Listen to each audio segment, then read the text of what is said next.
जय हिंद दोस्तों, ये हमारा जो है सिविल कोर्ट मेंस का प्रैक्टिस सेट नंबर 9 है। इससे पहले हमने जो है 8 प्रैक्टिस सेट हमने कंप्लीट किया था।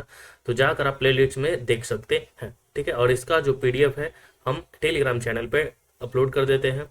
ये हम सभी जानते हैं कि 90 मार्क्स का जो है एग्जाम में पूछा जाता है, 90 मार्क्स का जो है पेपर आता है, जिसमें से इंग्लिश से, हिंदी से, कंप्यूटर से, रीजनिंग से और जनरल नॉलेज से प्रश्न पूछे जाते हैं। और ऐसे एग्जाम में पूछे जाएंगे जैसे हमने पैटर्न में, मतलब प्रैक्टिस सेट में क्वेश्चनों को लिया है। तो आप जरूर से जरूर जो है सभी प्रैक्टिस सेटों को कर लें ताकि आपको फायदा हो। चलिए हम लोग शुरू करते हैं।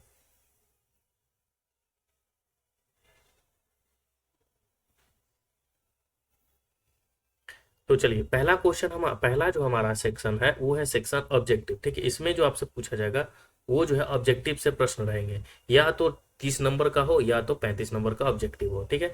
तो आपको परेशान नहीं होना है, आराम से देखना है, ऐसे ही आपको एग्जाम में क्वेश्चन मिलेगा। तो देखिए, पहला क्वेश्चन हमारा है मेरे भाई, ठीक है। पहला क्वेश्चन हम लोग देख लेते हैं कि पहला क्वेश्चन है कि एक आईपी एड्रेस, ठीक है। क्या है क्वेश्चन कि एक आईपी भी 4 एड्रेस लंबा होता है, कितना बिट्स लंबा होता है। तो देखिए, IP v4 एड्रेस जो होता है वो 32 बिट लंबा होता है। कितना होता है? IP वर्जन 4 एड्रेस जो होता है वो 32 बिट्स लंबा होता है। कितना होता है? तो 32 बिट्स लंबा होता है, ये ध्यान रखना है। और वहीं पे अगर आपसे पूछे कि IPv6 कितना होता है, जैसे आपसे पूछ दे कि जो IPv6 है, ठीक है, क्या पूछ दे कि IPv6, ठीक है, ये याद रखना है कि IP v6 आपसे पूछे कि ये कितना लंबा होता है, तो ये जो होता है 128 बिट लंबा होता है। कितना होता है? 128 बिट लंबा होता है, ठीक है। 32 बिट होता है, ना कि बाइट होता है। तो यहाँ पे कंफ्यूजन देखिए, हमने भी गलत कर दिया। यहाँ पे होगा 32 बिट, ना कि बाइट होगा, ठीक है। तो IPv4 एड्रेस जो होता है 32 बिट का होता है, ना कि बाइट का होता है, ये ध्यान रखना है, ठीक है। तो IPv4 जो है एड्रेस 32 बिट लंबा होता है, और IPv6 एड्रेस जो होता है 128 बिट लंबा होता है, ये ध्यान रखना है। चलिए, नेक्स्ट हम लोग क्वेश्चन देख लेते हैं। सेकंड नंबर क्वेश्चन हमारा है कि MS वर्ड में पेस्ट ऑपरेशन के लिए, पेस्ट ऑपरेशन करने के लिए निम्नलिखित में से किस कीबोर्ड शॉर्टकट का इस्तेमाल करते हैं। हम सभी जानते हैं कि पेस्ट आपको करना है तो Ctrl+V से क्या होता है? पेस्ट होता है, ठीक है। Ctrl+X से क्या होता है? कट होता है। Ctrl+N से क्या होता है? नया दस्तावेज खुलता है, ठीक है। Ctrl+A से क्या होता है? सभी वस्तुओं को चयन किया जाता है। चलिए, नेक्स्ट है हमारा क्वेश्चन, इंटरनेट पर फाइलों को एक होस्ट से दूसरे नोड में हस्तांतरित करने के लिए निम्नलिखित में से किस प्रोटोकॉल का जो उपयोग किया जाता है। अब देखिए, हम सभी जानते हैं कि HTTP क्या होता है? हाइपर टेक्स्ट ट्रांसफर प्रोटोकॉल होता है, ठीक है, ये ध्यान रखना है। FTP क्या होता है? तो फाइल ट्रांसफर प्रोटोकॉल होता है। तो इसका आंसर क्या हो जाएगा? फाइल को कह रहा है ना कि फाइलों को एक होस्ट से दूसरे नोड में हस्तांतरित करना है, तो FTP यानी फाइल ट्रांसफर प्रोटोकॉल होगा, ठीक है, ये ध्यान रखना है। फाइल ट्रांसफॉर्मर प्रोटोकॉल, ट्रांसफर नहीं होता, फाइल ट्रांसफॉर्मर प्रोटोकॉल होता है, ये भी ध्यान रखना है, ठीक है। ठीक है, ट्रांसफॉर्मर होता है कि ना कि ट्रांसफर होता है, फाइल ट्रांसफॉर्मर प्रोटोकॉल होता है। चलिए, नेक्स्ट है क्वेश्चन हमारा, MS वर्ड में टेबल पंक्तियों की कम से कम क्या जो है संख्या हो सकती है। तो बताइए, MS वर्ड में टेबल में पंक्तियों की कम से कम जो है क्या संख्या हो सकती है, इसके बारे में आपको बताना है, ठीक है। तो MS वर्ड में टेबल में पंक्तियों की कम से कम अगर हम संख्या की बात करें तो कितनी हो सकती है? तो वो होता है 1। कितना हो सकता है?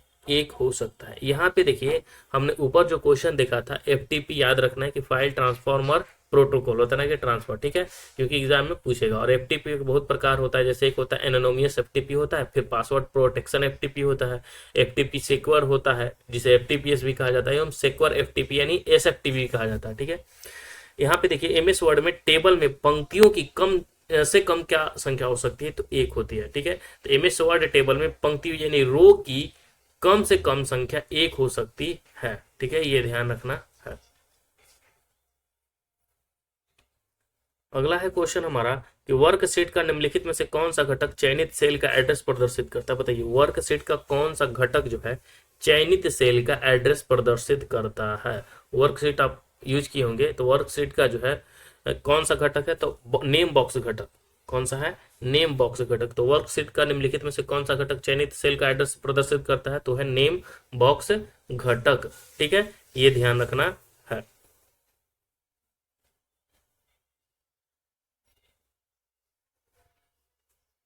चलिए नेक्स्ट क्वेश्चन हमारा कि ज्ञात सॉफ्टवेयर, ठीक है, क्या क्वेश्चन कर रहा है कि ज्ञात सॉफ्टवेयर, ठीक है, ज्ञात सॉफ्टवेयर बग के लिए रिपेयर जो समानता इंटरनेट पर बिना चार्ज उपलब्ध होता है उसे हम क्या कहते हैं, वर्जन कहते हैं, पैच कहते हैं, ट्यूटोरियल कहते हैं, या FAQ फैक्ट कहते हैं। ठीक है, तो देखिए ज्ञात सॉफ्टवेयर की बात कर रहा है, तो ज्ञात सॉफ्टवेयर बग के लिए रिपेयर जो समानता इंटरनेट पर बिना चार्ज के ही जो उपलब्ध होता है उसे हम क्या कहते हैं, उसे हम पैच कहते हैं। क्या कहते हैं, उसे पैच कहते हैं, ये ध्यान रखना है। और पैच कुछ भी हो सकता है, जैसे सॉफ्टवेयर को अपडेट या अपग्रेड करना, नई ड्राइवर को जो है एस्टेब्लिश करने में हो सकता है, या सॉफ्टवेयर के बग को ठीक करने में भी पैच का इस्तेमाल होता है। ठीक है, और सुरक्षा की कमजोरियों को पता करने में भी पैच का इस्तेमाल होता है। ठीक है, ये ध्यान रखना है। तो ज्ञात सॉफ्टवेयर बग के लिए रिपेयर जो समानता इंटरनेट पर बिना चार्ज के उपलब्ध होता है, ठीक है, वो रिपेयर करता हुआ है पैच। क्या है, पैच, ये ध्यान रखना है। चलिए नेक्स्ट है हमारा क्वेश्चन, अनडू ऑप्शन की के द्वारा संपादन होता है। तो हमने बताया था रेडो होता है और अनडू होता है। तो हमने बताया था कि कंट्रोल प्लस जेड क्या होता है, कंट्रोल बटन और प्लस जेड बटन, ये क्या होता है, अनडू होता है। और कंट्रोल प्लस वाई बटन क्या होता है, तो रीडो होता है। ठीक है, ये ध्यान रखना है, अनडू और रीडो। नेक्स्ट है क्वेश्चन हमारा कि ईमेल भेजना जो है कैसा, ईमेल भेजना जैसा है, पत्र लिखने जैसा है, पिक्चर ड्रॉ करने जैसा है, या फोन से बात करने जैसा है, या पैकेज भेजने जैसा है। जब हम ईमेल भेजते हैं तो वो कैसा है, तो ईमेल जो है ना आप देखेंगे कि पत्र लिखने जैसा होता है। ठीक है, ईमेल क्या होता है, एक लेटर जैसा होता है। नेक्स्ट है क्वेश्चन कि software cost and estimation model, ठीक है, कोकोमो का पूर्ण रूप क्या होता है, COMO का पूर्ण रूप क्या होता है, तो CO constructive, CO cost, MO model. ठीक है, कंस्ट्रक्टिव कोस्ट मॉडल क्या होता है, कंस्ट्रक्टिव कोस्ट मॉडल होता है। तो याद रखना है कि कंस्ट्रक्टिव, ठीक है, कोस्ट और मॉडल, कंस्ट्रक्टिव कोड मॉडल होता है, कंस्ट्रक्टिव कोड मॉडल होता है। कंस्ट्रक्टिव क्या होता है, कोड नहीं, कोस्ट मॉडल। ठीक है, तो याद रखना है कंस्ट्रक्टिव कोस्ट मॉडल होता है। ठीक है, तो इसका आंसर हो जाएगा बी मेरे भाई, कंस्ट्रक्टिव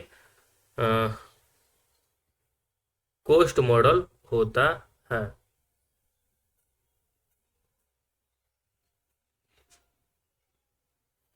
कंस्ट्रक्टिव कोस्ट मॉडल होता है। ठीक है, चलिए नेक्स्ट है हमारा, पेन ड्राइवर का आविष्कार IBM द्वारा कब किया गया था। अब जो पेन ड्राइवर था, पेन ड्राइव आप तो जानते हैं, पेन ड्राइव का हम लोग यूज करते हैं, तो ये IBM के द्वारा 1998 में किया गया था। कब किया गया था, IBM के द्वारा, तो 1998 में किया गया था। ठीक है, कीबोर्ड की संरचना का निर्माण कब हुआ था, तो ये बताते हैं कि ये इस किसने किया था, तो क्रिस्टोफर लॉथम सोल्स ने किया था। ठीक है, DCD यानी जो कम्पैक्ट डिस्क होता है, डिजिटल कम्पैक्ट डिस्क, उसका आविष्कार किसने किया था, तो जेम्स रसेल ने किया था। फ्लॉपी डिस्क का आविष्कार किसने किया था, एलन सुगार्ट ने किया था। मोबाइल फोन का तो मार्टिन कूपर जानते हैं। डायनेमिक रैम DRAM जिसे हम कहते हैं, विकास रॉबर्ट जो है इसका विकास रेनार्ड ने किया था, रॉबर्ट रेनार्ड ने। बॉब मिटकॉप का जो है किस कौन है जन्मदाता, तो इथरनेट है। ठीक है, नेक्स्ट है हमारा एनालिटिक इंजन की अगर हम बात करें, तो एनालिटिक इंजन का निर्माण किसने किया था, तो याद रखना है कि जो एनालिटिक इंजन है, ठीक है, एलवा जो क्या लिखा हुआ है, एवा लवालेस है या जीजे इक्कन है। ठीक है, कौन है, इसका उत्तर आपको पता ही होगा, इसके बारे में हमने जो है जो आपने पिछले प्रैक्टिस सेट देखा होगा तो इसके बारे में हमने बता रखा था। ठीक है, या चार्ल्स बेबेज थे। तो एनालिटिक इंजन कौन है भाई, चार्ल्स बेबेज है। ठीक है, और एनालिटिक इंजन का जो है निर्माण चार्ल्स बेबेज ने ही किया था। ठीक है, ये ध्यान रखना है। और ये कब किया था, तो ये भी अगर पूछे थे तो 1834 में इन्होंने किया था। कब किया था, 1834 में इन्होंने किया था। ठीक है, ये ध्यान रखना, 1834 में इन्होंने किया था। ये ब्रिटिश गणितज्ञ थे चार्ल्स बेबेज। ठीक है, और इन्होंने ही डिफरेंस इंजन का भी आविष्कार किया था 1822 में। ठीक है, जो ये भाप से चलता था। नेक्स्ट हमारा है कि वेब पेज का वह कौन सा शब्द है जिसे क्लिक किया जाए तो दूसरा डॉक्यूमेंट खुलता है। अब बताइए कि वेब पेज का वो कौन सा शब्द है जिसे क्लिक किया जाए तो दूसरा जो है डॉक्यूमेंट खुलता है। तो हम सभी जानते हैं कि एक हाइपर लिंक दिया रहता है। ठीक है, हाइपर लिंक, उसी से ये होता है। नेक्स्ट है हमारा कि ना हो तो कंप्यूटर बूट नहीं कर सकता। अब क्या नहीं हो तो कंप्यूटर बूट नहीं कर सकता, ऑपरेटिंग सिस्टम, असेंबलर। तो हम सभी जानते हैं कि कंप्यूटर बूट करने के लिए सबसे जरूरी क्या है, ऑपरेटिंग सिस्टम, ठीक है। अगर ऑपरेटिंग सिस्टम नहीं होगा तो कंप्यूटर बूट होएगा नहीं, ठीक है। तो एक ऑपरेटिंग सिस्टम कंप्यूटर की हार्डवेयर पर स्थापित सॉफ्टवेयर होता है जो कंप्यूटर हार्डवेयर को कंप्यूटर सॉफ्टवेयर के साथ संचार और संचालित करने में सक्षम बनाता है, ठीक है, ये ध्यान रखना है। और लिनक्स एक प्रकार का क्या है, तो ओपन सोर्स ऑपरेटिंग सिस्टम ही है लिनक्स। नेक्स्ट है क्वेश्चन कि एक्सेल वर्कशीट का चयनित अंश को आप कैसे प्रिंट करते हैं। जो एक्सेल वर्कशीट का चयनित अंश होता है उसको आप कैसे जो है प्रिंट कर सकते हैं, ठीक है। तो हम सभी जानते हैं कि उसको वर्कशीट के जिस अंश को प्रिंट करना होता है उसे सेलेक्ट करके प्रिंट डायलॉग बॉक्स में सिलेक्शन विकल्प चुनकर हम करते हैं, ठीक है। तो इसका आंसर हो जाएगा डी।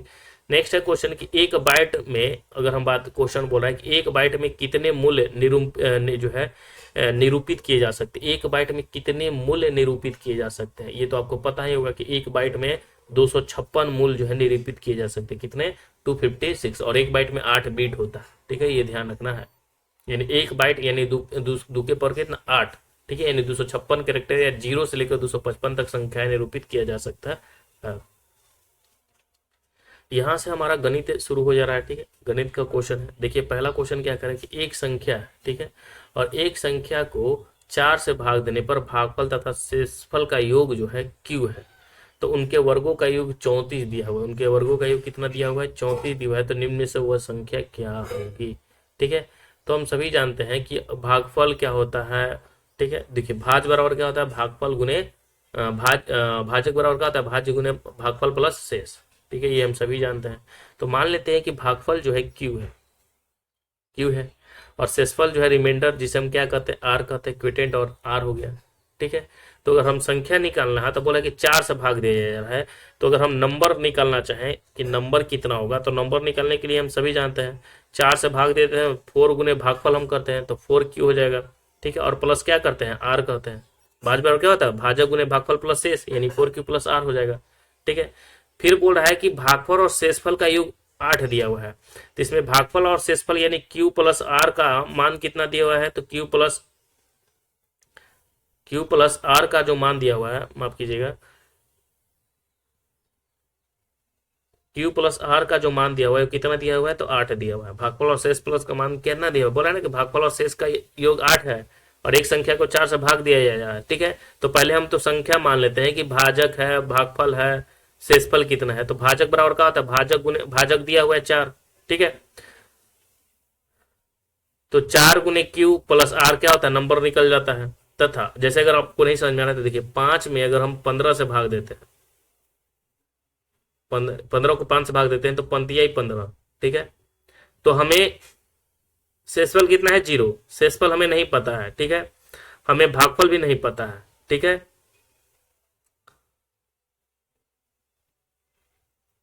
और भाग भी हमें नहीं, भाग हमें पता है और हमें भाजक भी नहीं पता है। तो ये भाजक निकालने के लिए क्या होता है, 5 गुने 3 तो पंतिये 15, तो निकल गया कि नहीं निकल गया, यानी भाजक गुने भागफल, भाजक 5 है और भागफल 3 है। उसी प्रकार यहाँ भाजक दिया हुआ है कि 4 है, ठीक है। और यहाँ पे जो है 4 से भाग दिया जा रहा है, तो हमें नहीं पता है कि क्वेटेंट कितना है, लेकिन ये पता है हमारा भागफल दिया हुआ है, ठीक है। क्या है, भागफल, ये हमारा संख्या होता है, भागफल हमें नहीं पता है और शेषफल हमें दिया हुआ है कि आर है। तो हम इस संख्या को निकालने के लिए हम क्या करते हैं, 4 इंटू क्यू प्लस आर करते हैं, तभी तो निकलता है, ठीक है। वही हम कर किए हैं यहाँ पे, ठीक है। दूसरा कह रहा था कि क्यू प्लस आर का मान 8 दिया, तो उनके वर्गों का योग 34 है। अब बोला है कि उनके वर्गों का योग जो है कितना है, 34 है। क्यू प्लस आर का मान 8 दिया हुआ है और इनका वर्गों का योग यानी Q square plus R square का मान कितना दिया हुआ है, तो 8 दिया हुआ है। यहाँ पे समझना है, Q square plus R square का मान कितना दिया हुआ है, 34, कितना दिया हुआ है, 34 दिया हुआ है, ठीक है। अब यहाँ पे देखिए, अगर आपको फॉर्मूला पता होगा तो हम सभी जानते हैं कि q प्लस आर का होल स्क्वायर क्या होता है, तो कहिएगा कि क्यू स्क्वायर होता है और प्लस आर स्क्वायर होता है और प्लस 2qr हो जाएगा। a प्लस बी का पता होगा ना, A square plus B square plus 2abc, ठीक है। तो q प्लस आर का मान 8 दिया है, तो 8 का स्क्वायर हम लिख देते हैं 64 बराबर q प्लस आर स्क्वायर का मान कितना दिया हुआ है, 34 दिया हुआ है। और प्लस यहाँ पे देखिए 2qr क्या है, 2qr, तो 2qr है, तो 2qr को 2qr हम रहने देते हैं, ठीक है। 2qr को 2qr। अब 34 और 64 है, तो 64 में से अगर हम 34 घटाते हैं तो कितना आ जाएगा भाई, 30 आ जाएगा, ठीक है, और बराबर 2QR। तो आप यहाँ पे समझ सकते हैं कि QR का मान कितना आ जाएगा, 15 आ जाएगा।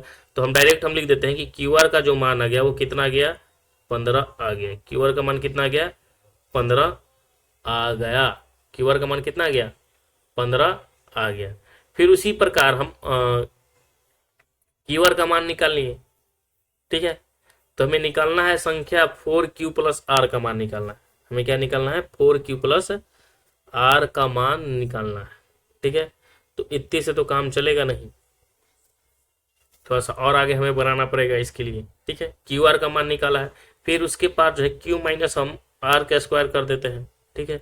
तो क्या हो जाएगा, Q square plus R square और प्लस क्या हो जाएगा, 2QR हो जाएगा, ठीक है। Q square plus R square plus क्या हो जाएगा, माइनस 2QR हो जाएगा। माइनस ए माइनस बी का होल स्क्वायर, यही तो होता है, ठीक है। अब यहाँ पे देखिए, यहाँ पे Q माइनस आर का हम मान निकाल देते हैं। तो Q प्लस आर का मान दिया हुआ है 34 और माइनस अभी QR का मान आया है कितना, 15। तो 15 दूनी 30, यानी Q माइनस आर का अगर हम बात करें Q माइनस आर के, तो कितना आएगा 34, और इसको स्क्वायर हटाएंगे तो रूट अंडर हो जाएगा, तो यानी कितना आ जाएगा 2, ठीक है। तो Q माइनस आर का मान आ गया कितना, 2, और Q प्लस आर का मान कितना है, 8, ठीक है। तो समीकरण एक, समीकरण हमें 2 मिल गया, ठीक है। Q माइनस आर का मान आ गया 2, यानी समीकरण हो गया दूसरा, ठीक है। और Q प्लस आर का मान है कितना, Q प्लस आर का मान है ये, ठीक है। तो ये समीकरण हो गया पहला। तो Q plus R Q minus R को हम सॉल्व कर देंगे, तो आपको पता है कि Q माइनस आर, ठीक है, और बराबर 2 है, और Q प्लस आर बराबर कितना है, 8 है, ठीक है। तो इसको हम काटेंगे खत्म, तो ये 2Q हो जाएगा और 8 तो कितना हो जाएगा, 10 हो जाएगा। तो 2 5 10, यानी Q का मान आ गया कितना, 5। तो 5 को पहले में हम पुट कर देते हैं, Q माइनस आर बराबर 2 है, तो Q का मान 5 रख देते हैं, माइनस आर बराबर 2 हो जाएगा, ठीक है। तो माइनस आर बराबर कितना हो जाएगा, -3। तो ये खत्म, तो आर का मान कितना आ गया, 3, और Q का मान आ गया कितना, 5, ठीक है। तो संख्या हमारा क्या है, 4QR है, 4Q प्लस आर है ना। तो 4Q यानी Q का मान आ गया 4, तो 4 5 20 हो गया, प्लस आर का मान हो गया 3, ठीक है। यहाँ पे समझिए, अगर नहीं समझ में आ रहा है तो देखिए, 4Q प्लस आर संख्या हमारा है, तो 4 लिखेंगे, और Q का मान कितना आया है, तो 5, और प्लस आर का मान कितना आया है, 3। तो 4 5 20 3 कितना हो गया, 23, यानी संख्या जो हो जाएगा 23 हो जाएगा, ठीक है। तो यहाँ पे जो संख्या हो गया मेरे भाई कितना हो जाएगा, 23 हो जाएगा। अब सोच रहे कितना बड़ा बन गया, तो थोड़ा सा कोई कोई प्रश्न ऐसा होता है, ठीक है। तो आई होप कि आपको समझ में आया होगा। ये इसको क्लीन करना पड़ेगा ताकि हम अगले क्वेश्चन को बना सकें।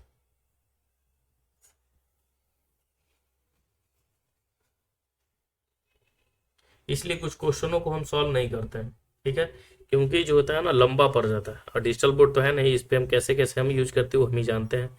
चलिए नेक्स्ट है क्वेश्चन हमारा कि यदि जो है किसी प्रश्न के अंश में 20% की वृद्धि है और उसके हर में 5% की कमी कर दी जाए, तो नया भिन्न जो फ्रैक्शन में बता रहा है कि इतना हो जा रहा है, ठीक है।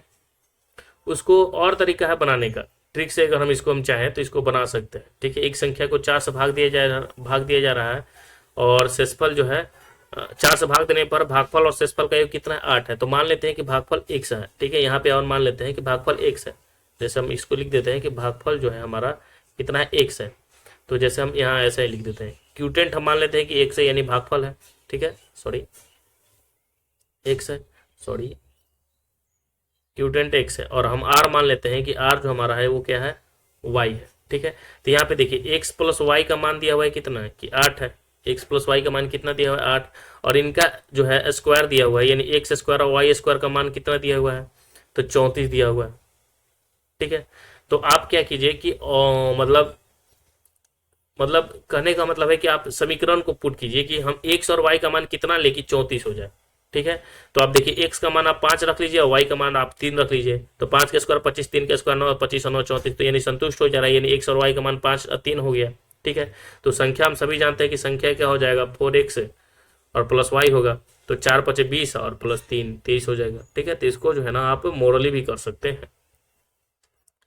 चलिए नेक्स्ट क्वेश्चन हम देख लेते हैं कि यदि किसी भिन्न का अंश में 20% की वृद्धि कर दी जाए, ठीक है। तो मान लेते हैं भिन्न क्या होता है, x और y होता है, ये हमारा भिन्न होता है, यही ना होता है, ठीक है। और इसमें बोला है कि 20% की वृद्धि कर दी जा रहा है, यानी x में तो x का 20% की वृद्धि हो जा रहा है, 20% का क्या हो जा रहा है, वृद्धि हो जा रहा है, ठीक है। और उसके हर में 5% की कमी हो जा रही है, यानी हर में अगर हम बात करें तो वाई पर 5% की कार्य हो रही है, कमी यानी घटा हो जाएगा, तो 5% की कमी हो जा रही है। तो कमी हो जा रहा है, तो जो नया भिन्न बन रहा है वो कितना बन रहा है, 5/2 बन जा रहा है। नया भिन्न कितना बन जा रहा है, 5/2 बन जा रहा है। ठीक है, तो यहाँ पे आप x और y का मान आप आसानी से निकाल सकते हैं। ठीक है, इसमें कोई बड़ी बात है नहीं, इसको आपको करना है। ठीक है, तो 95/48 इसका आंसर आ जाएगा फ्रैक्शन में। चलिए नेक्स्ट है हमारा क्वेश्चन। यदि किसी परीक्षा में बैठने वाले उम्मीदवार में से 25% योग्यता प्राप्त नहीं कर सके। ठीक है, बोल रहा है क्या कि किसी परीक्षा में बैठने वाले उम्मीदवार में से 25% योग्यता प्राप्त नहीं कर सके। अच्छा, मतलब 25% जो है उनमें से योग्यता ही नहीं प्राप्त कर सका। ठीक है, तो मान लेते हैं कि 100% 100 लोग होगा, उसमें से 25% योग्यता नहीं प्राप्त किया, तो कितना योग्यता प्राप्त किया, यानी 75 लोग जो योग्यता प्राप्त कर लिया 75%। ठीक है, अब बोल रहा है कि योग्यता नहीं प्राप्त कर सकी, योग्यता प्राप्त करने वाले उम्मीदवारों की कुल संख्या जो है 450 है, यानी ये जो 75 है वो किसके बराबर दिया हुआ है, 750 के बराबर दिया हुआ है।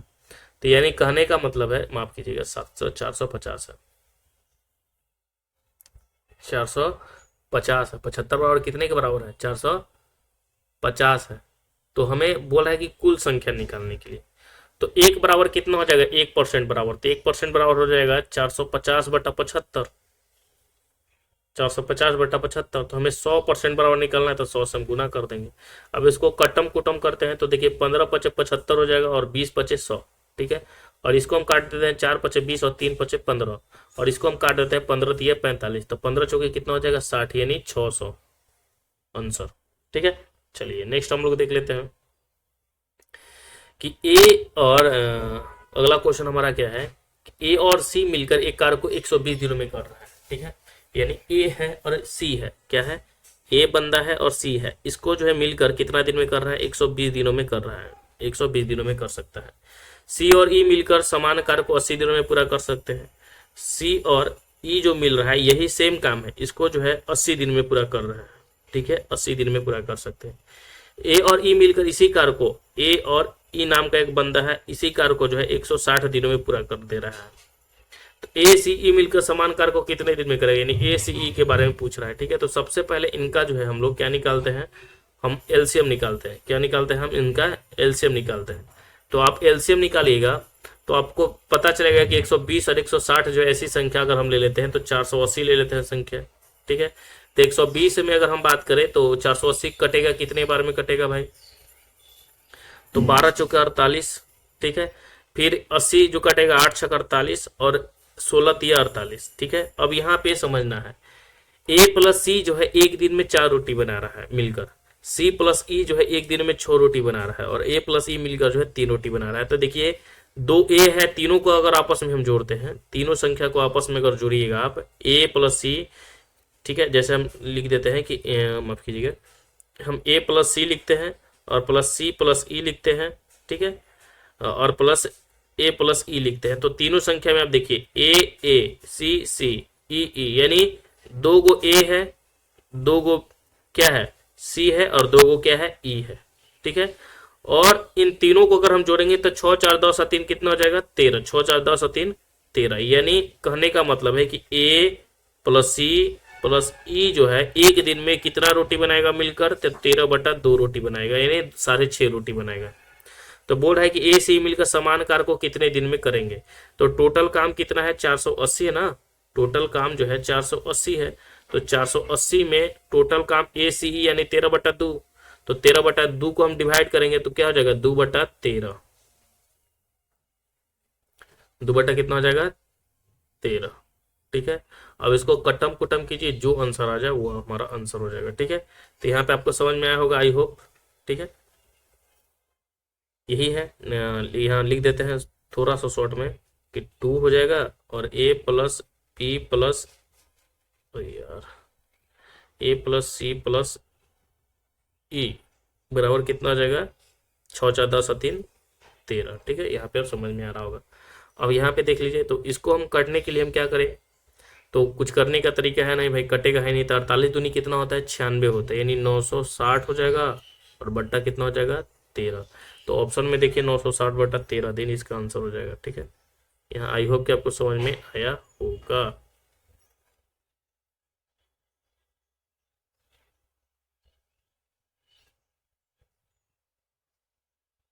चलिए अगला क्वेश्चन हम लोग देख लेते हैं। रेखा जो है, माफ कीजिएगा, रेखा जो है क्या कह रहा है कि रेखा लीजा को डीवीडी प्लेयर 15% लाभ पर, रेखा जो है लीजा को डीवीडी प्लेयर जो है 15% लाभ पर बेचती है। कितना लाभ पर बेच रही है? तो 15% लाभ पर बेचती है, तथा लीजा उसे मेगा को 25% लाभ पर बेचती है। समझ में आ रहा है क्या क्या कर रहा है? रेखा जो है लीजा को डीवीडी प्लेयर 15% लाभ पर बेच रही है। रेखा जो है लीजा को कितने पे? तो 15% लाभ पर बेच रही है, और लीजा जो है उसे मेगा को 25% लाभ पर बेचती है। ठीक है, तो यदि मेगा इसके लिए जो है 2875 रुपया, ठीक है, तो यहाँ पे कुछ नहीं, 2875 रुपया तो लिखेंगे डायरेक्ट, 2875 रुपया भुगतान कर रही है। ठीक है, 15% लाभ पर। ठीक है, तो एक क्या हो जाएगा 15% लाभ पर? तो 100/15 को हम क्या लिखते हैं? तो 20/23, तो यहाँ लिख देंगे 20/23 गुने फिर 25%, तो 25% 100/25 यानी 4/5 हो जाएगा, 4/5 हो जाएगा। बस कटम कुटम कीजिए, 4×5 = 20 हो जाएगा यहाँ पे। ठीक है, अब यहाँ पे देखिए चार, सॉरी माफ कीजिएगा, पंचों के 20 हो जाएगा, पंचों के 20 हो जाएगा। अब यहाँ पे देखिए काट के ये कितने बार में कट रहा है। ठीक है, तो अगर हम बात करें तो देखिए 23 से कम एक बार में कटेगा 23, तो बच जाएगा कितना? 8 में से 3 गया 5 और 57, तो 23 दूनी कितना होता है? 23 दूनी 46। कितना होता है 23 दूनी 46? जैसे अगर हम एक बार में लगाएंगे 2875 में, तो 23 का तो कितना बचेगा? 5 बचेगा, और 5 और 7 कितना हो जाता है? 57। तो 23 दूनी कितना होता है? 57, और 23 69 69। 23 दूनी 46 और 23 69, तो 57 में से हम क्या करते हैं? 57 में से हम 46 घटाएंगे तो कितना हो जाएगा? 11 बच जाएगा। तो यहाँ पे 2 बार में लगाए तो फिर हमारा कितना है? 5 हो गया। कितना हो गया? 5 हो गया। तो हम इसको कितना बार में काट सकते हैं? तो 5 बार में नहीं, यानी 125 बार में ये पूरा कट जा रहा है। ठीक है, कितना बार में? 125 बार में। तो 125 हो गया, फिर हम 4 से गुना करेंगे, और फिर हम 4 से गुना करेंगे, तो चचो के 16, 16×5 = 80, और 16 दूनी 32, 32 8 40, और 16 4 20, यानी कितना हो जाएगा? 2000। ठीक है,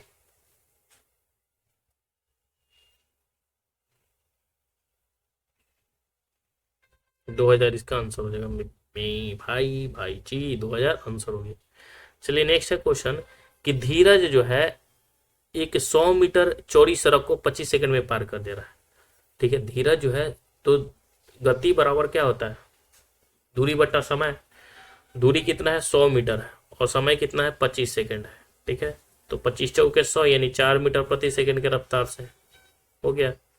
ठीक है, चलिए नेक्स्ट है क्वेश्चन देख लेते हैं हम लोग कि 7500 की एक राशि है। कितना की है? 7500 की ABC में इस प्रकार बांटिए कि ए और बी के भागों का अनुपात 5:2 हो, तथा बी और सी के भागों का अनुपात 7 कितना है? 13 है। तो बी की राशि कितना मिलेगा? तो देखिए 7500 राशि है ना, तो यहाँ पे देखिए ए बी और हम सी ले लेते हैं। ए बी का अनुपात कितना है? 5:2 है। ठीक है, और बी सी का रेशियो कितना है? 7:13। ठीक है, तो सबसे पहले ए बी सी का रेशियो हम निकाल लेते हैं, तो 7 5 कितना हो जाएगा?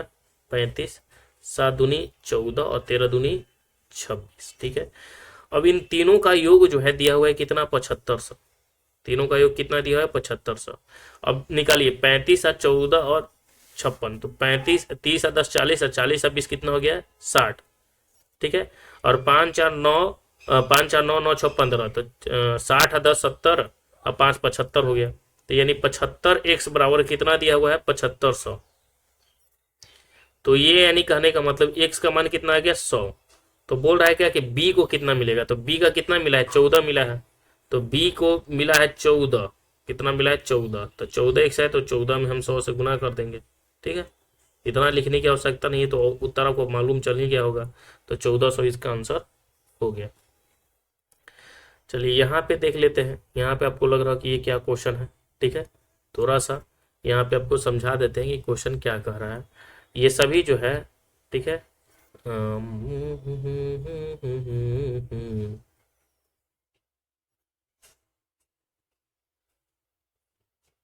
ठीक है,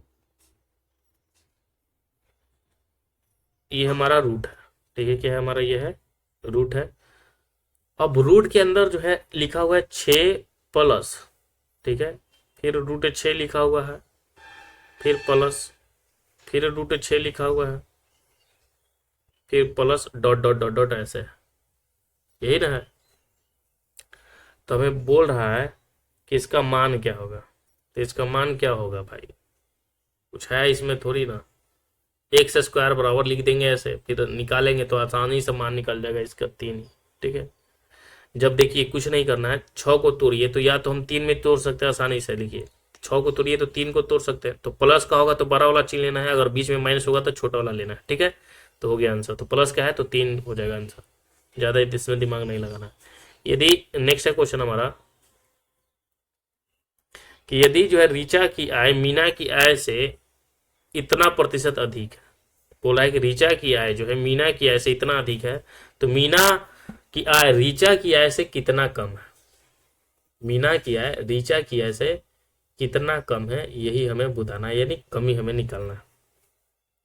फ्रैक्शन है 9.1/11, कितना है 9.1/11, तो अधिक है, ठीक है। तो कम कितना है, तो कमी है उतना ही 9.1/11 हम लिखेंगे, और बटा, ठीक है, 100 प्लस 9.1/11, ठीक है, और गुने हम क्या कर देंगे 100 कर देंगे। अब इसको आप सॉल्व कर लीजिएगा, आंसर आपको मिल जाएगा, ठीक है, कितना है। नेक्स्ट है क्वेश्चन हमारा कि यदि जो है √45 है, क्या कह रहा है कि √45 है प्लस √125 है,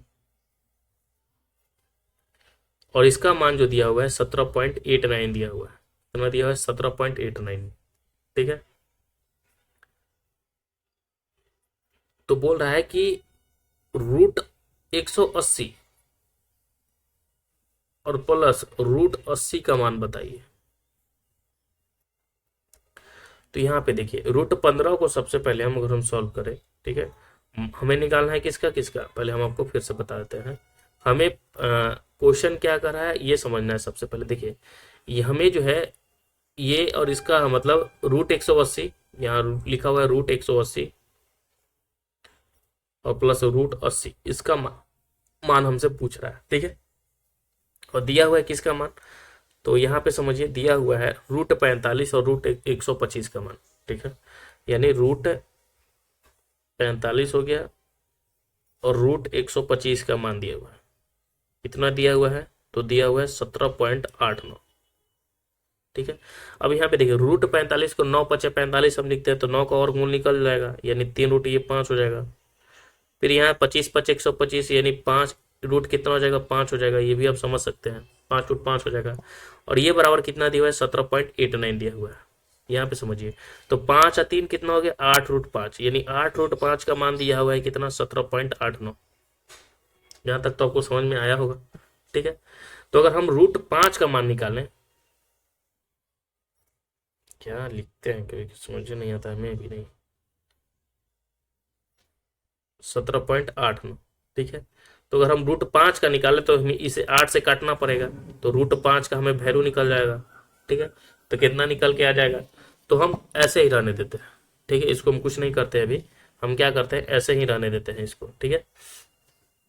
√5 बराबर 17.8.9, ठीक है। तो इतना तो हमें समझ में आया कि क्या करना है, निकालना है √180 प्लस √80। तो √180 को हम 36×5 यानी क्या लिख सकते हैं इसको, तो 6√5 लिख सकते हैं, निकालेंगे तो, प्लस 80 को हम क्या लिखेंगे, तो 16×5=80 यानी 4√5 निकाल हो जाएगा इसका।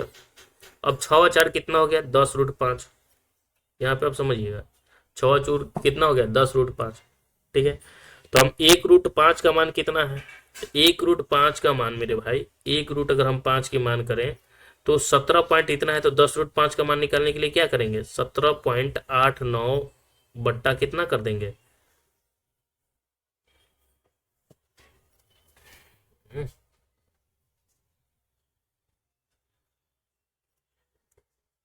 यहाँ पे देखिए, यहाँ तो आपको समझ में आया होगा कि ये कैसे है, ठीक है। अब यहाँ पे देखिए √5 का जो मान दिया हुआ है वो कितना आया है, 17.89 बटा कितना आया, 8 आया। तो यहाँ √5 का मान 10 लिखेंगे और गुना, ठीक है, 17.89 और बटा क्या कर देंगे, 8 कर देंगे। अब इसमें जो हमारा उत्तर आएगा वही हमारा आंसर हो गया, ठीक है।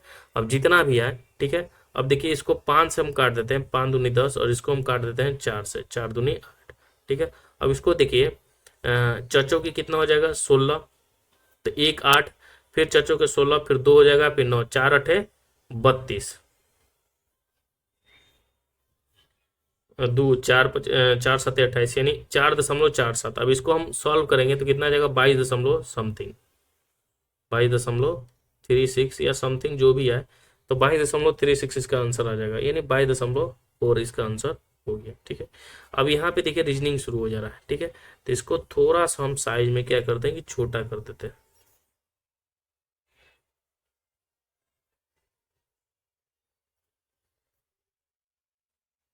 ठीक है। यहाँ पे आप समझ गए होंगे। चलिए यहाँ पे हम देख लेते हैं नेक्स्ट रीजनिंग। यहाँ से क्वेश्चन शुरू हो जा रहा है कि A+B जो बताता है ना कि A जो है B की पुत्री है, A+B क्या प्लस क्या बता रहा है कि A B की पुत्री है, ठीक है। यहाँ पे समझना है, तो देखिए यहाँ पे U+C लिखा हुआ है, ठीक है, C गुने Q लिखा हुआ है, फिर Q माइनस क्या लिखा हुआ है, Q माइनस P लिखा हुआ है, ठीक है, और P माइनस R लिखा हुआ है, ठीक है। तो यहाँ पे देखिए समझना है, यहाँ पे थोड़ा सा क्या है कि मिस्टेक है, ठीक है, क्योंकि जब तक ले यहाँ पे जो है ना, यहाँ पे माइनस है, क्या है यहाँ पे माइनस है मेरे भाई,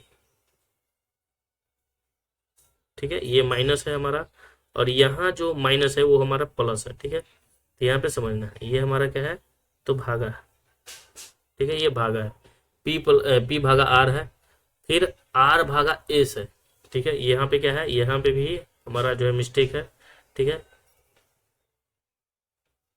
यहाँ पे क्या है, तो R भागा जो है S है, ठीक है, यहाँ पे है R भागा S,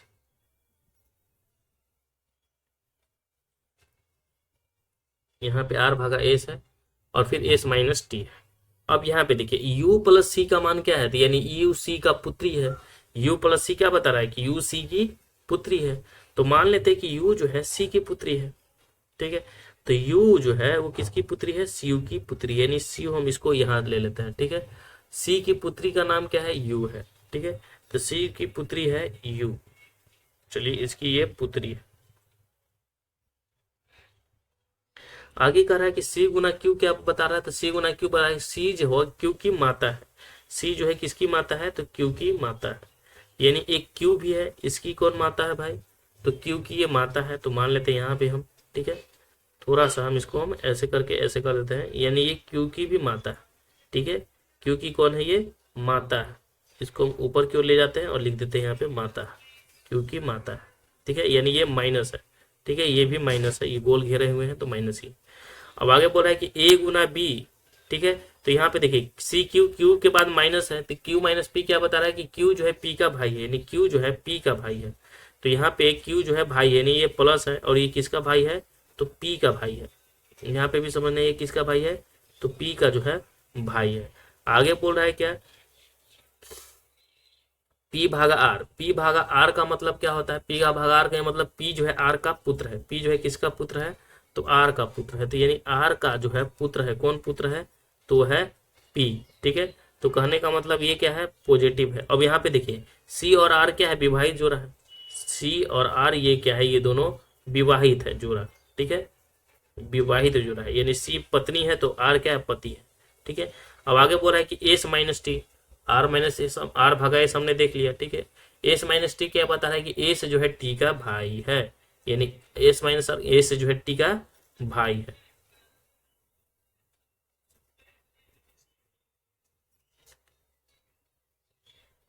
अच्छा P और R क्या बता रहा है, P भागा R जो बता रहा है, P भागा R कि पी जो है आर का पुत्र है, पी जो आर का पुत्र है, फिर आर भागा एस है, ठीक है।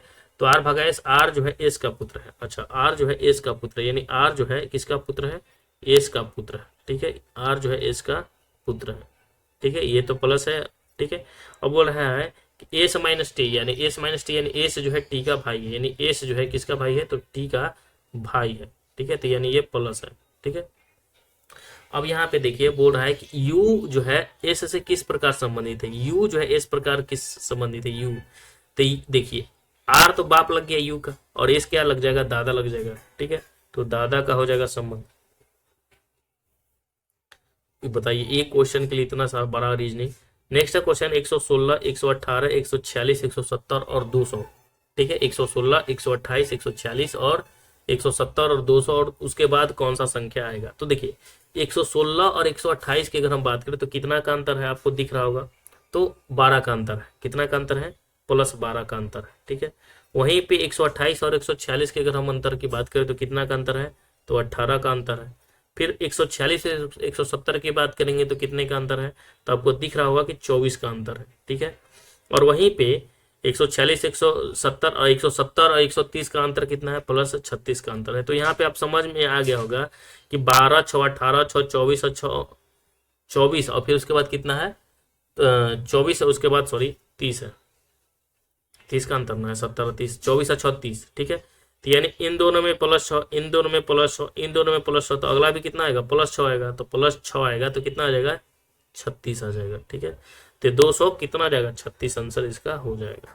चलिए नेक्स्ट क्वेश्चन कि नीचे दिए कथन और उसका 3 निष्कर्ष दिए गए। तो कथन क्या कर रहा है कि सभी खेत जो है फार्म हाउस है। सभी खेत क्या कर रहा है कि सभी जो खेत है वो फार्म हाउस है। तो सभी खेत जो है वो क्या है, फार्म हाउस है। सभी खेत जो है फार्म हाउस है, ठीक है। तो यहाँ पे हम सभी के से खेत लिख देते हैं और एफ से फार्म हाउस लिख देते हैं। अब बोल रहा है कि कुछ खेत बगीचे भी हैं, और यहाँ पे कुछ खेत जो है क्या है, बगीचे भी हैं। तो कुछ खेत को हम क्या बना देते हैं, बगीचा भी बना देते हैं, ठीक है, बी फॉर बगीचा। तो बोल रहा है कुछ फार्म हाउस खेत हैं, कुछ फार्म हाउस खेत हैं, ये तो बिल्कुल सही है। कुछ फार्म हाउस खेत तो हैं, कुछ फार्म हाउस तो खेत हैं ही, ठीक है। कुछ बगीचे खेत हैं, कुछ बगीचे जो है खेत है, ये भी सही है। और कुछ फार्म हाउस बगीचे भी है, कुछ फार्म हाउस बगीचे भी, ये भी सही है। यानी आपका तीनों स्टेटमेंट क्या है, सही है। चलिए नेक्स्ट क्वेश्चन, निम्नलिखित शब्दों को जो है तर्कपूर्ण सार्थक शब्द में क्या करना है, व्यवस्थित करना है इसको, ठीक है। इसको क्या करना है, तो व्यवस्थित करना है। तो चलिए इसको व्यवस्थित हम लोग कर लेते हैं। तो सबसे पहले क्या होता है, एम्बुलेंस आती है कि दुर्घटना पहले होता है, अंधाधुंध गाड़ी चलाना है, चोट लगना है, अस्पताल या उपचार। तो जब अब आप अंधाधुंध गाड़ी चलाएंगे यानी तीसरा नंबर पहले, अंधाधुंध गाड़ी चलाएंगे तो ये 3 नंबर पहले लिखेंगे, ठीक है। यानी सबसे पहले हमारा 1 नंबर पे कौन होगा, ये हो जाएगा, ठीक है, यानी तीसरा पहले हो जाएगा। फिर उसके बाद देखिए अंधाधुंध गाड़ी चलाएंगे तो आपको क्या होगा, दुर्घटना, तो 1 नंबर का पहले होगा। फिर जब दुर्घटना होगी, ठीक है, तो चोट लगेगा, चोट लगेगा, तो चोट लगेगा तो फिर एम्बुलेंस आएगा।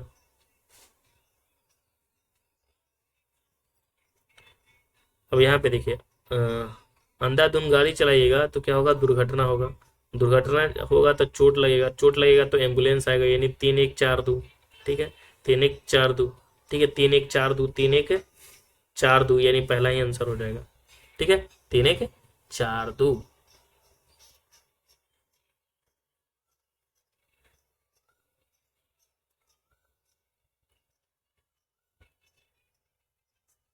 तो पहले क्या होगा, दुर्घटना हुआ, ठीक है। अब पहले अंधाधुंध गाड़ी चलाए, फिर दुर्घटना हुआ, फिर चोट लगा, फिर एम्बुलेंस आया, फिर अस्पताल आया, ठीक है, फिर उपचार होगा। तो 3 1 4 2 इसका आंसर हो जाएगा। 4 2 5 6, 3 1 4 2 5 6, 3 1 4 2 5 6, 3 1 4 2 5 6 होगा, ना कि 6 5 होगा, ठीक है। अस्पताल फिर उपचार होगा, अस्पताल जाने के बाद फिर उपचार। 3 1 4 2 5 6, यानी यहाँ पे लिख दीजिएगा पहले 5, यहाँ पे इसको क्या कर दीजिएगा, रिप्लेस कर देना, ठीक है। चलिए 3 1 4 2 5 6 यहाँ लिख ही देते हैं, 3 1 4 2 5 6। यहाँ पे देख लेते हैं नेक्स्ट क्वेश्चन कि निम्नलिखित में से 4 समूह में से 3 अक्षर समूह किसी प्रकार से एक समान है और ई का समान है, तो असमान अक्षर समूह हमें निकालना है। ठीक है, तो अब देखिए सी ई जी आई के प्लस प्लस दो किया गया है, फिर दूसरा में भी M O Q S U plus plus दो किया गया है, सी में भी देखिए U W Y A C plus plus दो किया गया है। ठीक है, अब डी नंबर में देखिए पी में आर 2 हो गया, आर में टी 2 हो गया, टी में डब्ल्यू कितना +3 किया गया, तो यानी इसका आंसर हो गया यही हमारा। ठीक है, चलिए नेक्स्ट है हमारा ये नंबर क्वेश्चन। बोल रहा है कि एक तस्वीर की ओर इशारा करते हुए एक आदमी ने कहा, ठीक है, कि मेरा कोई भाई या बहन नहीं है। एक आदमी कहता है कि मेरा कोई भाई बहन है, लेकिन उस आदमी का पिता मेरे पिता का पुत्र है। तो बहुत ही जो है आसान क्वेश्चन पूछ दिया कि एक तस्वीर की ओर इशारा करता हुआ कह रहा है, ठीक है, कि कौन कह रहा है, एक आदमी कह रहा है। जैसे अगर हम बात करें कि मान लेते हैं कि एक तस्वीर है, ठीक है, और एक तस्वीर की ओर इशारा करते हुए एक जो है आदमी कह रहा है, ये जो तस्वीर वाला है ना, ठीक है, मेरा कोई भाई या बहन नहीं है, यानी ये तस्वीर वाला में इसका कोई भाई बहन नहीं है, लेकिन इस आदमी का पिता मेरे पिता का पुत्र है। लेकिन कह रहा है कि इस आदमी का जो पिता है, इस आदमी का जो पिता है, ठीक है, इसके पिता का पुत्र है, इसके पिता का पुत्र है, यानी ये खुद है। ठीक है, तो उसके पिता की, उसके पुत्र की, वो उसके खुद की, तो उसके खुद की बारे में बात कर रहा है। ठीक है, यानी तस्वीर में उसके पुत्र की थी, तस्वीर किसके थी, उसके पुत्र की थी।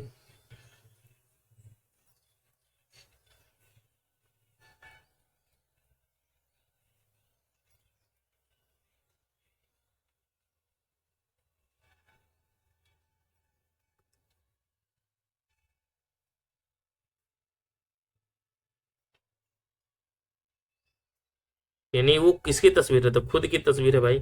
ठीक है, तो यहाँ पे आंसर हो जाएगा, माफ कीजिएगा, उसकी खुद की तस्वीर है। नेक्स्ट है क्वेश्चन हमारा,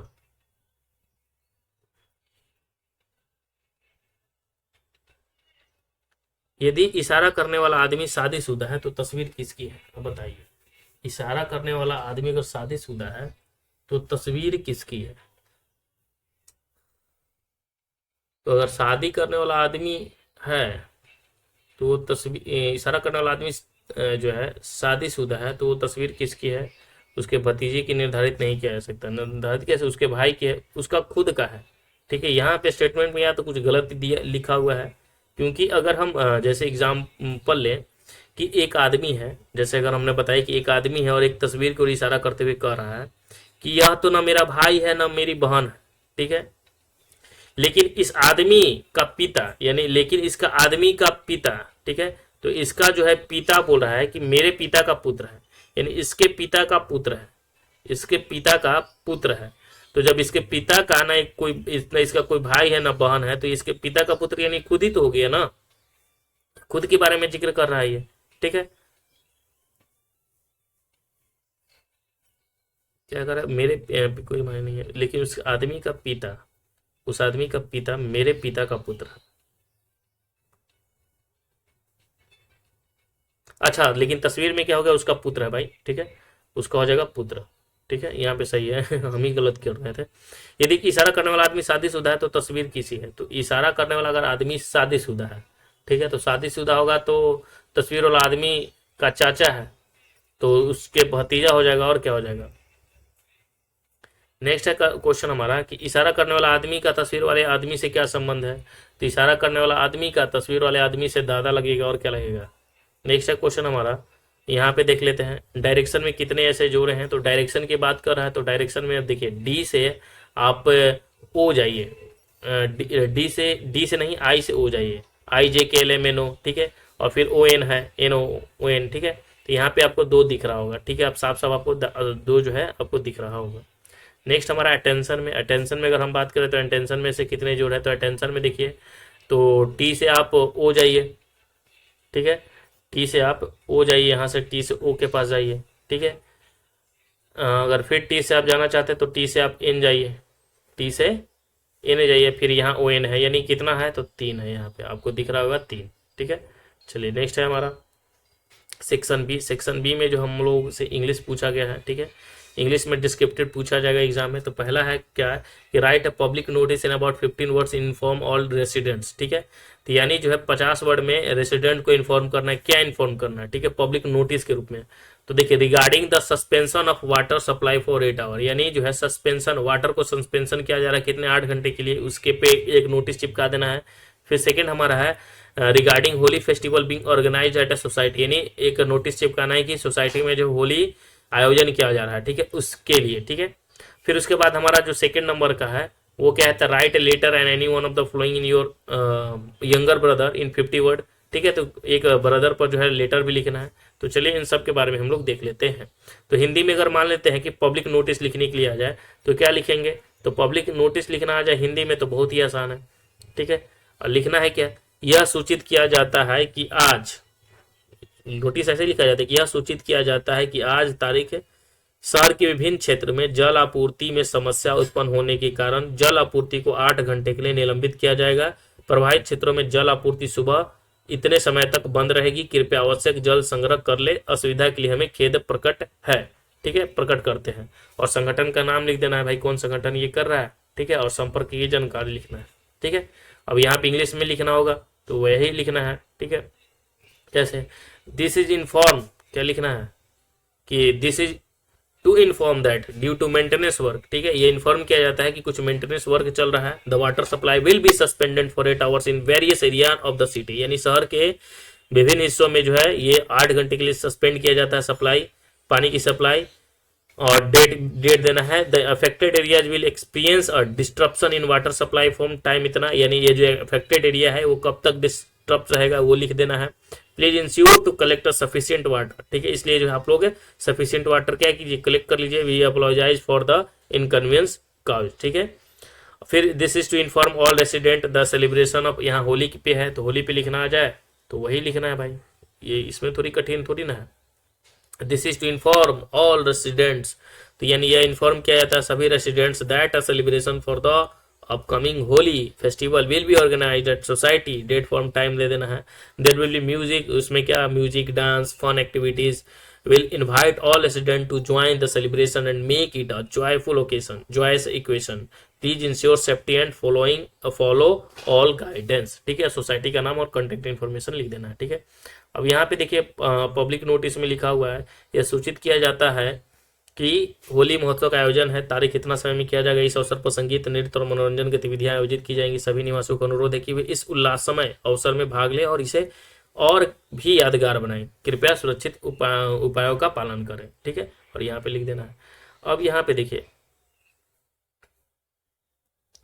फिर यहाँ पे हमारा जो है लेटर भी लिखना है। तो किसके लिए लेटर लिखना था, हमने बताया था ना कि यहाँ जो है लेटर आपको लिखना पड़ेगा, ठीक है। यहाँ पे है write a letter any one of the following to your younger brother, 50 word के बारे में लेटर लिखना था। वो कौन कौन सा है टॉपिक, तो है पहला कि advising him to not use mobile phone, यानी उसे एडवाइस करना है कि मोबाइल फोन यूज नहीं करना है, ठीक है।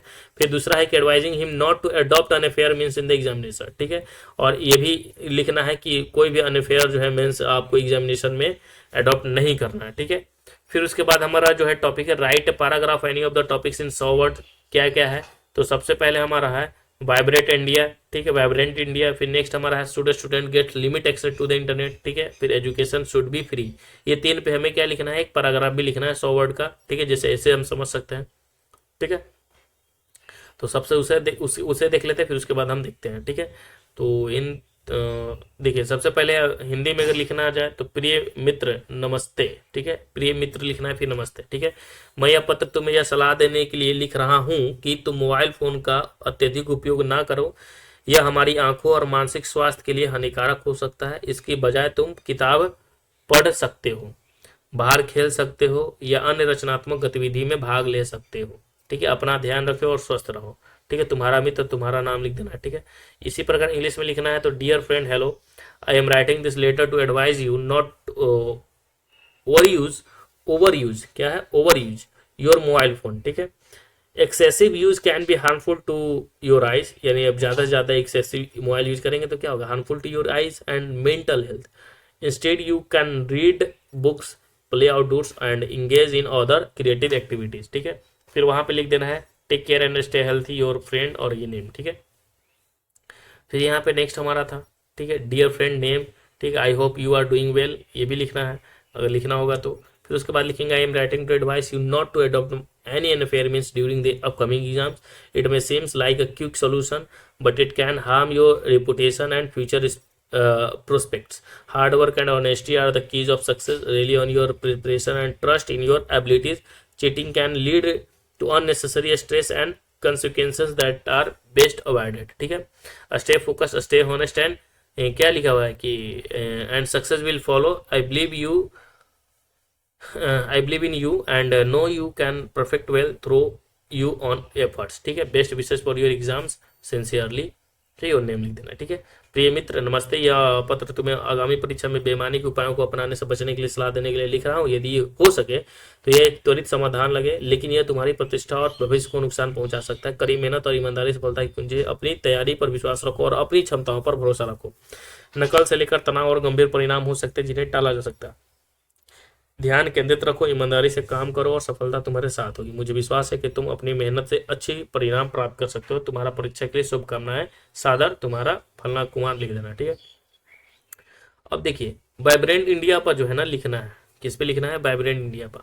तो वाइब्रेंट इंडिया क्या है, तो देखिए वाइब्रेंट इंडिया जो है इज अ फ्रेज है, क्या है, एक ऐसा वाक्य है that represent the country rich culture diversity economic growth and youthful energy. ठीक है, जो सांस्कृतिक विविधता, आर्थिक वृद्धि और युवा ऊर्जा को दर्शाता है। ठीक है, India is known for its colourful festival, diverse traditional and unique blend of modernity and history. Bharat जो है अपनी रंगीन त्यौहार, विभिन्न परंपराओं और आधुनिक तथा इतिहास के अद्भुत मिश्रण के लिए क्या जाना जाता है। The nation is hub of innovation and entrepreneurship with an ever growing technology sector. It's ठीक है, यहाँ तक हमने टेक्नोलॉजी सेक्टर तक हमने देखा, तो यानी यह जो है क्या करेगा, नवाचार और उद्यमिता का केंद्र है जहाँ तकनीकी क्षेत्र लगातार विस्तार कर रहा है। ठीक है, it is vibrant youth population plays a key role in shaping the future, driving change and promoting new ideas. ठीक है, तो जो देश की युवा जनसंख्या है वो भविष्य को आकार देने, बदलाव लाने और नए विचार को बढ़ावा देने में अहम भूमिका निभाती है। ठीक है, यहाँ तक हो गया। With its expanding economic, cultural heritage and global influence, India stands as a beacon of hope and progress in the 21st century. The spirit of inclusivity, ठीक है, inclusivity and unity makes it a truly vibrant nation. यानी अपनी बढ़ती अर्थव्यवस्था, संस्कृति, धरोहर और वैश्विक प्रभाव के साथ भारत 21वीं सदी में आशा और प्रगति के क्या प्रतीक बनकर उभरा रहा है, और यहाँ की एकता और समावेशिता की भावना इसे एक सजीव राष्ट्र बनाती है। ठीक है, अब यहाँ पे अगर हम बात करें तो एक छात्र को लिखना था क्या, इंटरनेट की सीमित पहुंच के देना जरूरी कदम हो सकता है। ठीक है, तो limiting a student access to the internet can be important step, specially when it come to focusing on studies and maintaining attention. ठीक है, अगर मान लेते हैं कि आपको पढ़ाई पर ध्यान देना है, स्टडी पर अटेंशन रखना है, मेंटेन अटेंशन रखना है, तो इंटरनेट को जो है आप क्या कीजिए, लिमिट में यूज करना है। ठीक है, the internet offers vast and diverse information but it also contains misleading या inaccurate content। ठीक है, हम सभी जानते हैं कि इंटरनेट पर जो बहुत सारी जानकारी उपलब्ध होता है और बहुत सारी है, विभिन्न रूपों में देखेंगे, लेकिन इसमें गलत है और भ्रामक जानकारी भी हो सकती है। by restricting access a student can focus only on necessary and reliable material, helping them concentrate better on their studies। ठीक है, अगर आप सीमित एक्सेस में जो है यूज करेंगे तो छात्रों को तो खास करके जो है लिमिट एक्सेस में ही यूज करना चाहिए, जरूरी होता है। ठीक है, और सही सामग्री तक को जो है पहुंचना है, जिससे वो अपनी पढ़ाई पर अधिक ध्यान दे पाएंगे। ठीक है, ये ध्यान रखना है। ठीक है, अगर उसके बाद अगर हम बात करें helping them concentrate better than their studies, फिर लिख रहा है कि additionally excessive internet use can lead to mental state. अगर मान लेते हैं कि अगर आप बहुत ज़्यादा जो है एक्सेसिव इंटरनेट यूज करते हैं तो आपको क्या करेगा भाई, mental stress, social media addiction, लत लगा सकता है सोशल मीडिया का। Therefore limiting internet access for a student can be beneficial for their overall wellbeing and academic growth. इसके अलावा अधिक इंटरनेट उपयोग से मानसिक दबाव और सोशल मीडिया का लत भी लग सकता है, इसलिए छात्रों के लिए इंटरनेट का सीमित उपयोग उनकी भलाई के लिए फायदेमंद हो सकता है। ठीक है, अब यहाँ पे जो है शिक्षा पे हमें लिखना था, शिक्षा जो है क्या है, फ्री एजुकेशन पे। तो एजुकेशन क्या है, education is fundamental right. Education तो हम सभी जानते हैं कि फंडामेंटल राइट है, education is fundamental right. For everyone and should be free to ensure equal opportunity for all. और ये क्या होना चाहिए भाई, फ्री होना चाहिए और सभी को अपॉर्चुनिटी जो है समान मिलना चाहिए। व्हेन एजुकेशन इज फ्री, जब एजुकेशन फ्री हो जाएगा, people from all social and economic background, तो जो है जितने सारे लोग हैं जो सोशल और इकोनॉमिक बैकग्राउंड से कारण नहीं पढ़ पाते हैं वो सभी पढ़ सकते हैं। This helps reduce poverty and discrimination, ये जो है पॉवर्टी को कम करेगा और भेदभाव को भी कम करेगा। Laying the foundation for a more equal and prosperous society, और ये जो है हमें क्या बनाएगा, एक प्रोस्पेरियस सोसाइटी और इक्वल समानता का जो सामाजिक जो है बनाएगा। Free education not only foster individual growth but also ensure the progress and prosperity of a nation. Therefore, making education free is essential for bringing about positive change in society, enabling every individual to improve their future and contribute the collective well-being। ठीक है, तो ये बहुत ही आसान है, इस पे लिख लेना। ठीक है, अब जीवन का उद्देश्य था। ठीक है, जैसे उसके बाद हम देख लेते हैं जीवन का उद्देश्य, जैसे हिंदी में होगा यहाँ पे। ठीक है, अब यहाँ पे देख लेते हैं, जैसे अगर यहाँ पे बोल रहा है कि इडियम्स गिवन ब्लू। ठीक है, कुछ इडियम्स दिए हुए हैं और इस इडियम्स का जो है मीनिंग हमें बताना है। ठीक है, इडियम्स क्या है, पहला ड्रॉप नेम्स क्या होता है और to beat around the bus क्या होता है। देखिए, ड्रॉप नेम्स का मतलब क्या होता है, यहाँ पे आपको समझना पड़ेगा। ठीक है, ड्रॉप नेम्स का मतलब होता है बड़े लोगों का जिक्र करना। ठीक है, ड्रॉप नेम्स का मतलब क्या होता है, बड़े लोग, यानी name famous people to impress others. ठीक है, तब हम कहते हैं जैसे I'd drops names if he could but I don't know anyone who is important. ठीक है, फिर नेक्स्ट हमारा है to be around the bus, इसका मतलब क्या होता है, घुमा फिरा के बात करना। ठीक है, to avoid the main issue, यानी मेन पॉइंट पे अवॉइड करके जो है घुमा फिरा के, यानी don't beat about the bush, come directly to the point. ठीक है, ये हो गया।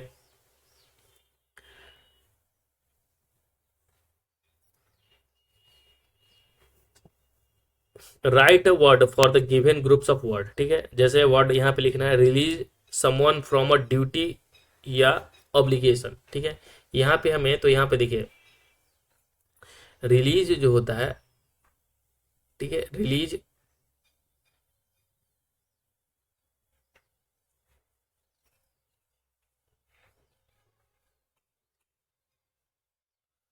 तो right word of the given group of words, यानी इन सभी को जो है एक वर्ड लिखना है। तो देखिए release someone from a duty या ऑब्लिगेशन, यानी किसी को जो रिलीज कीजिए या ड्यूटी से या ऑब्लिगेशन से, तो उसे हम क्या कहते हैं, मुक्त करना, यानी एक्सोनरेट करना होता है। ठीक है, उसे हम क्या कहते हैं, एक्सोनरेट करना होता है, एक्सोनरेट करना। ठीक है, फिर नेक्स्ट हमारा है कि an object through which can not see at all. ठीक है, यानी ऐसा ऑब्जेक्ट जो दिखाई ना दे, तो उसे हम क्या कहते हैं, ओपेक कहते हैं, ओपेक। ठीक है, हम सभी जानते हैं ओपेक क्या होता है, जो अपारदर्शी होता है। नेक्स्ट हमारा a women whose husband is dead, एक ऐसा औरत जिसके पति मर गया, तो उसे हम क्या कहते हैं, विडो कहते हैं। क्या कहते हैं हम, विडो कहते हैं। ठीक है, चलिए नेक्स्ट है हमारा सेक्शन हिंदी का है, जो 20 नंबर का है। ठीक है, अपने मोहल्ले की सफाई हेतु स्वास्थ्य अधिकारी को पत्र लिखना है। ठीक है, सफाई के लिए जो अपने मोहल्ले की सफाई हेतु जो स्वास्थ्य अधिकारी को पत्र लिखना है, तो इसके बारे में हमने बता रखा है आपको पहले से। ठीक है, ठीक है, और नेक्स्ट है हमारा क्या है, नेक्स्ट है हमारा कि निम्नलिखित में से किसी एक शेष पर निबंध भी लिखना है। तो निबंध लिखने की बात करें और 150 शब्दों में, तो निबंध क्या है, एक तो जीवन का उद्देश्य और हमारे सपनों का भारत, इन दोनों पे लिखना है। ठीक है, और यहीं पे हम देख लेते हैं थोड़ा सा मुहावरा भी है, तो इसके बारे में भी। ठीक है, मुहावरा क्या है कि आंखों में धूल झोंकना क्या होता है, कोई आंखों में आपको धूल झोंका तो यानी धोखा दिया। ठीक है, यानी नकली सामान बेचकर उसने हमारी आंखों में धूल दिया, धूल झोंका। ठीक है, टेढ़ी खीर क्या होता है, टेढ़ी खीर यानी किसी कार्य को टाल देना। टेढ़ी खीर मतलब क्या होता है, किसी कार्य को, टेढ़ी खीर क्या होता है, टेढ़ी खीर क्या होता है, टेढ़ी खीर नहीं होता यार, यहाँ पे लिख दिया गया टेढ़ी खीर।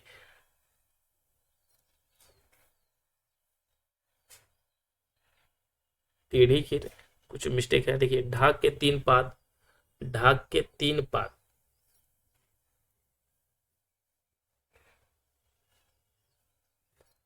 ढाक के तीन पात। फिर हाई कमान की आरसी क्या, यहाँ पे जो है ना ये सभी जो है मिस्टेक से लिखा गया है। ठीक है, यहाँ क्या लिखा हुआ है कि हम कहते हैं ना कि हाथ कंगन को आरसी क्या, वो हमारा। ठीक है, यहाँ पे लिखा हुआ है हाथ कंगन को आरसी क्या। ठीक है, यहाँ पे मिस्टेक से लिख दिया गया है ये। ठीक है, हाथ कंगन को आरसी क्या, हम सभी जानते हैं कि हाथ कंगन को आरसी क्या, जो हम कहते हैं हाथ कंगन को आरसी क्या, तो स्पष्ट चीजों के लिए प्रमाण की आवश्यकता नहीं होती। ठीक है, गले पड़ना हम सभी जानते हैं कि अनचाहे मुसीबत में फंस जाना, वो होता है गले पड़ना। ठीक है, तो ये इसके बारे में हम आप जानते ही हैं। चलिए नेक्स्ट है हमारा, उससे पहले हमने जो क्वेश्चन छोड़ा था जीवन का उद्देश्य और हमारी सपनों का भारत, उस पर हम थोड़ा सा देख लेते हैं, ठीक है। तो देखिए जीवन का उद्देश्य की अगर हम बात करें तो जीवन का उद्देश्य हर व्यक्ति के लिए अलग अलग हो सकता है, लेकिन इसका मुख्य उद्देश्य अपने जीवन का सार्थक बनाना है। जीवन का असली उद्देश्य केवल भौतिक सुख सुविधाओं तक सीमित नहीं होना चाहिए, हमें आत्मिक संतोष, खुश रहना और दूसरों की मदद करना चाहिए। समाज में सकारात्मक बदलाव लाना भी जीवन का एक महत्वपूर्ण हिस्सा है। अपने परिवार, दोस्तों और समाज के लिए कार्य करना हमें मानसिक शांति और संतुष्टि प्रदान करता है। जीवन में आत्म विकास और ज्ञान प्राप्ति भी आवश्यक है, क्योंकि ये हमें बेहतर इंसान बनाते हैं। जीवन का उद्देश्य न केवल अपने लिए बल्कि दूसरों के लिए भी अच्छा करना है, ठीक है, जिससे समाज में समृद्धि और शांति बढ़ सके। और आखिरकार जीवन का उद्देश्य संतुलन और खुशी में छिपा है, ठीक है। और यहीं पे इंग्लिश में लिखा हुआ है, the purpose of life can vary for each person, but its main aim should be to make life meaningful. Life's true purpose is not limited to material comfort. We should seek inner satisfaction, happiness, and help others. Bringing positive change to society is also an important aspect of life. Doing good for our family, friends, and community bring mental peace and contentment. Personal development and the pursuit of knowledge are essential as they help us become better individuals. The purpose of life is not only to improve on oneself but also to do good for others, fostering prosperity and peace in society. Ultimately, the purpose of life lies in balance and happiness, ठीक है।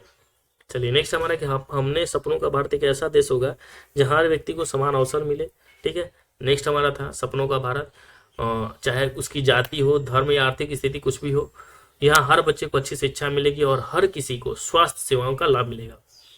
हमारे सपनों का भारत एक स्वास्थ्य और सुरक्षित देश होगा, यहाँ प्रदूषण कम हो और पर्यावरण की रक्षा की जाए, यहाँ बेरोजगारी कम होगी और हर व्यक्ति को काम मिलेगा, हर नागरिक को अपने अधिकारों का सम्मान मिलेगा और हम स्वतंत्र रूप से अपनी बात रख सकेंगे।